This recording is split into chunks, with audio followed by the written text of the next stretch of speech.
नमस्कार, स्वागत है आपका इंडिया न्यूज में। आपके साथ हूं मैं राजीव शर्मा और बुलेटिन की शुरुआत अभी प्रधानमंत्री नरेंद्र मोदी 2 मार्गों का लोकार्पण करने के बाद संबोधन दे रहे हैं। आइए सीधे चलते हैं। बहुत बहुत बधाई देता हूं। मी सर्व वारकऱ्यांच्या नमन करतो, त्यांना कोटी कोटी अभिवादन करतो। मैं इस कृपा के लिए भगवान विट्ठल देव जी के चरणों में अपना नमन करता हूं, उन्हें साष्टांग प्रणाम करता हूं। मैं सभी संतों के चरणों में भी अपना नमन करता हूं। साथियों, अतीत में हमारे भारत पर कितने ही हमले हुए हैं। सैकड़ों साल की गुलामी में ये देश जकड़ा गया, प्राकृतिक आपदाएं आई, चुनौतियां आई, कठिनाइयां आई, लेकिन भगवान विट्ठल देव में हमारी आस्था, हमारी दिंडी वैसे ही अनवरत चलती रही।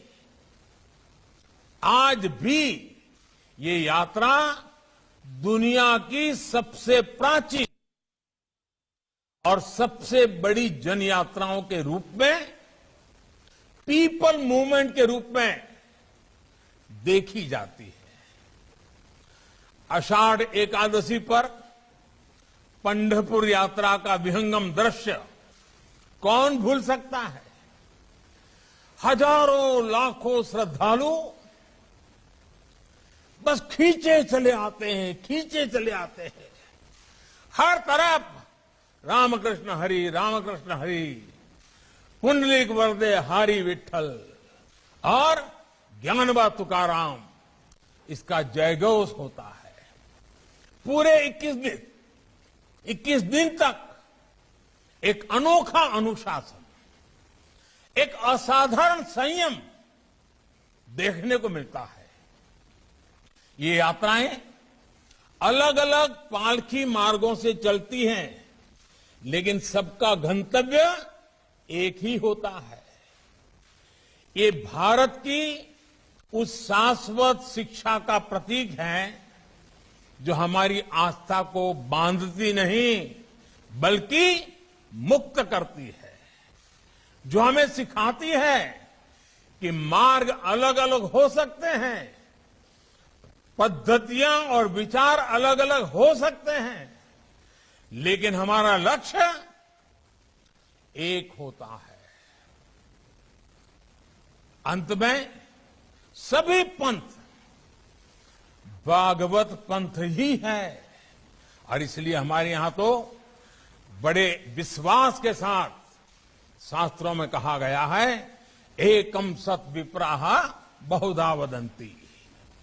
साथियों, संत तुकाराम महाराज जी, उन्होंने हमें मंत्र दिया है, और तुकाराम जी महाराज ने कहा है, विष्णुमय जग वैष्णवाचा धर्म, भेदा भेद भ्रम अमंगल,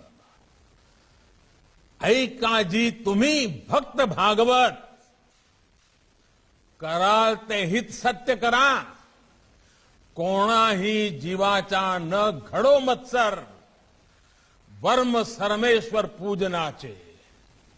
यानी विश्व में सब कुछ विष्णुमय है, इसलिए जीव जीव में भेद करना, भेदभाव रखना ही अमंगल है। आपस में ईर्ष्या न हो, द्वेष न हो, हम सभी को समान माने, यही सच्चा धर्म है। इसलिए दिंडी में कोई जात पात नहीं होता, कोई भेदभाव नहीं होता, हर वारकरी समान है, हर वारकरी एक दूसरे का गुरु भाव है, गुरु बहन है। सब एक विट्ठल की संतान है, इसलिए सबकी एक जाति है। एक गोत्र है, विठ्ठल गोत्र। भगवान विठ्ठल का दरबार हर किसी के लिए समान रूप से खुला है। और जब मैं सबका साथ, सबका विकास, सबका विश्वास कहता हूं, तो उसके पीछे भी तो इसी महान परंपरा की प्रेरणा है, यही भावना है। यही भावना हमें देश के विकास के लिए प्रेरित करती है।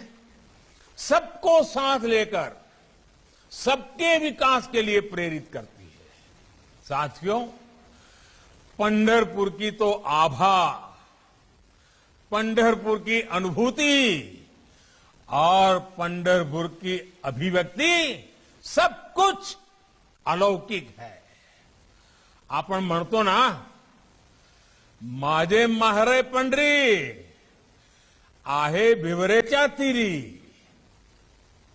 वाकई पंढरपुर मां के घर की तरह है, लेकिन मेरे लिए पंढरपुर से दो और भी बहुत खास रिश्ते हैं। और मैं आज संत जनों के सामने कहना चाहता हूं, मेरा विशेष रिश्ता है। मेरा पहला रिश्ता है गुजरात का, द्वारिका का। भगवान द्वारकाधीश ही यहां आकर विठ्ठल स्वरूप में विराजमान हुए हैं। और मेरा दूसरा रिश्ता है काशी का। मैं काशी से हूं और ये पंढरपुर हमारी दक्षिण काशी है। इसलिए पंढरपुर की सेवा मेरे लिए साक्षात श्री नारायण हरि की सेवा ही है। ये वो भूमि है जहां भक्तों के लिए भगवान आज भी प्रत्यक्ष विराजते हैं। ये वो भूमि है जिनके बारे में संत नामदेव जी महाराज ने कहा है कि पंढरपुर तब से हैं जब संसार की भी सृष्टि नहीं हुई थी। ऐसा इसलिए क्योंकि पंढरपुर भौतिक रूप से ही नहीं, बल्कि भावनात्मक रूप से हमारे मनों में भी बसती है। ये वो भूमि है जिसने संत ज्ञानेश्वर, संत नामदेव, संत तुकाराम और संत एकनाथ जैसे कितने ही संतों को युग संत बनाया है। इस भूमि ने भारत को एक नई ऊर्जा दी, भारत को फिर से चैतन्य दिया। और भारत भूमि की विशेषता है कि समय समय पर अलग अलग क्षेत्रों में ऐसी महान विभूतियां अवतरित होती रही, देश को दिशा दिखाती रही। आप देखिए, दक्षिण में माधवाचार्य, निम्बार्काचार्य, वल्लभाचार्य, रामानुजाचार्य, पश्चिम में नरसिंह मेहता, मीराबाई, धीरो भगत, भोजा भगत, प्रीतम। तो उत्तर में रामानंद, कबीरदास, गोस्वामी तुलसीदास, सूरदास, गुरु नानक देव, संत रैदास। पूर्व में चैतन्य महाप्रभु और शंकर देव जैसे अनेक संतों के विचारों ने देश को समृद्ध किया। अलग अलग स्थान, अलग अलग कालखंड, लेकिन एक ही उद्देश्य, सबने भारतीय जनमानस में एक नई चेतना फूकी, पूरे भारत को भक्ति की शक्ति का आभास कराया। इसी भाव और इसी भाव में हम ये भी देखते हैं कि मथुरा के कृष्ण गुजरात में द्वारकाधीश बनते हैं, उडुपी में बालकृष्ण बनते हैं और पंढरपुर में आकर विठ्ठल रूप में विराजित हो जाते हैं। यही भगवान विठ्ठल दक्षिण भारत में कनकदास और पुरंदरदास जैसे संत कवियों के जरिए जन जन से जुड़ जाते हैं और कभी लीलाशुक के काव्य के में से केरल में भी प्रकट हो जाते हैं। यही तो भक्ति ही है जो जिसकी शक्ति जोड़ने वाली शक्ति है, और यही तो एक भारत श्रेष्ठ भारत के भव्य दर्शन है। साथियों, वारकरी आंदोलन की और एक विशेषता रही, और वह यह है, पुरुषों से कदम मिलाकर वारी में चलने वाली हमारी बहनें देश की मातृशक्ति, देश की स्त्री शक्ति। पंडरी की वारी अवसरों की समानता का प्रतीक है। वारकरी आंदोलन का ध्येय वाक्य है, भेदा भेद अमंगल, भेदा भेद अमंगल। ये सामाजिक समरसता का उद्घोष है, और इस समरसता में स्त्री और पुरुष समानता भी अंतर्निहित है। बहुत सारे वारकरी स्त्री और पुरुष भी एक दूसरे को माउली, माउली नाम से पुकारते हैं। भगवान विट्ठल और संत ज्ञानेश्वर का रूप एक दूसरे में देखते हैं। आप भी जानते हैं कि माउली का अर्थ मां है, यानी ये मातृशक्ति का भी गौरवगान है।